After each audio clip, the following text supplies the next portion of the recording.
ना हो. मला महाविष्णूकडून थोडक्यात तुला मरण आहे होय ना. मग असं असताना अट्टास का करतोयस?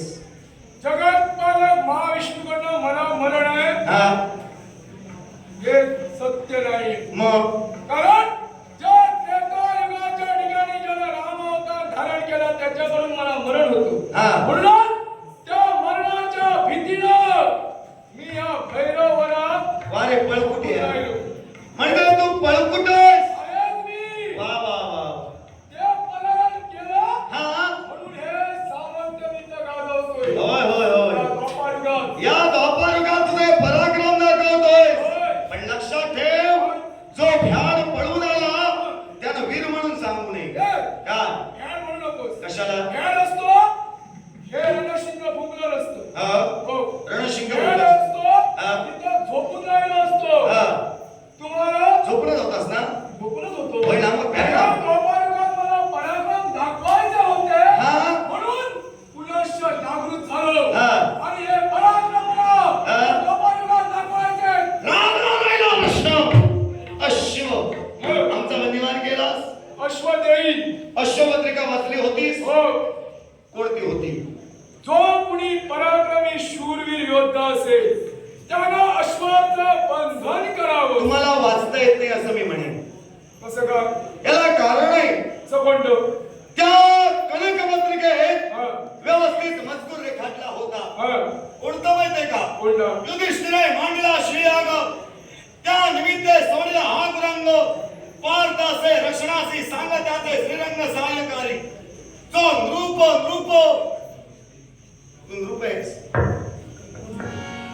मी नृप आहे. पुढे सांगितलं तुला मी नृप आहे. जो नृप असे बलाढ्य पूर्ण त्यानेच वंदन करावा हा श्याम कर्ण युद्ध करुणी अर्जुन रणी सोडाविला निजवले अर्थात जो राजकर्ता आहे त्यानं तो वंदिमान करावा. तू राजकर्ता आहेस का? मी राजकर्ता नाही. ज्या राजकर्त्याचा शेवट झाला त्याचा सेनानी म्हणून मी होतो. म्हणून त्या राजकर्त्याच्या वधात सूड घेण्यासाठी तो अश्वमी बंधन केला. कारण जो द्वापारयुगाच्या ठिकाणी कृष्ण म्हणून नटलंय तो मला हवंय. मुळीच मिळणार नाही. त्याच्याशी माझं वैरत्वच नाहीये. अश्व स्वाधीन कर. कृष्णाला इथपर्यंत घेऊन ये. कृष्णाला तुला गरज असेल कृष्णाची जर का तुला गरज असेल पर्यंत चाल. मुळीच नाही. द्वारकेपर्यंत गेलोही असतो. द्वारकेपर्यंत जायचं असतं तर हे रणशिंग भुंगलं नसतं. म्हणजे आता अजून सुद्धा केवळ घाण्याप्रमाणे कृत्य करतोयस. अरे धर्माचा पुरस्कर्ता नेत्रा समोर उभा आहे. धर्म म्हणून कोकलू नका. प्रत्येक वेळी अधर्माला वागण्यासाठी तत्पर झाला. धर्माचे पुरस्कर्ते म्हणून तुम्ही सांगूच नका. एकच महारथी कर्ण जो अंगराज कर्ण जो पहिला पांडव तो अंगराज कर्ण त्याच्या रथाचं चक्र खाली लुटलं असताना तो निशस्त्रीय असताना त्याच्यावरती बाण तू चालविलंस. तो कुठला रे तो धर्म? मला सांग.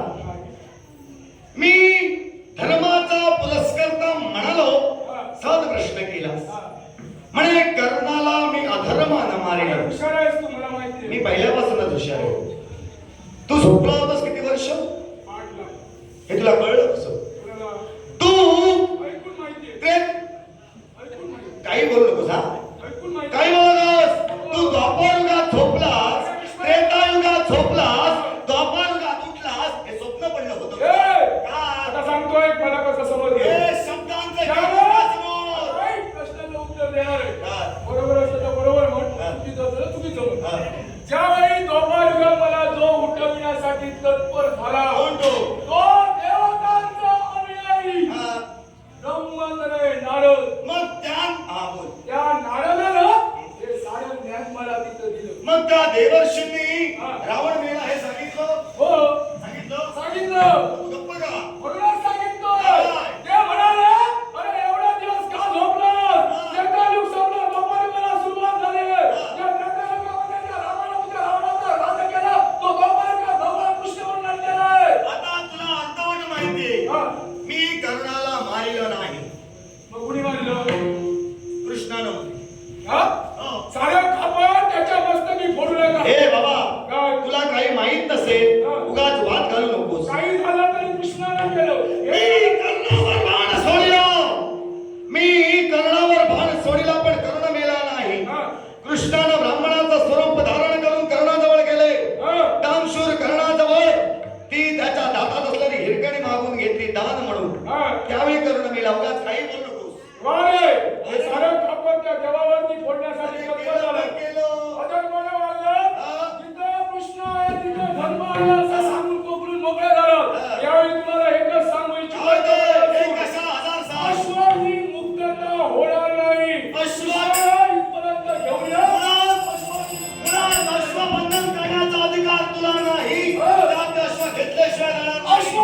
येऊन जाऊ शकतो. मग जर का तुला शस्त्राला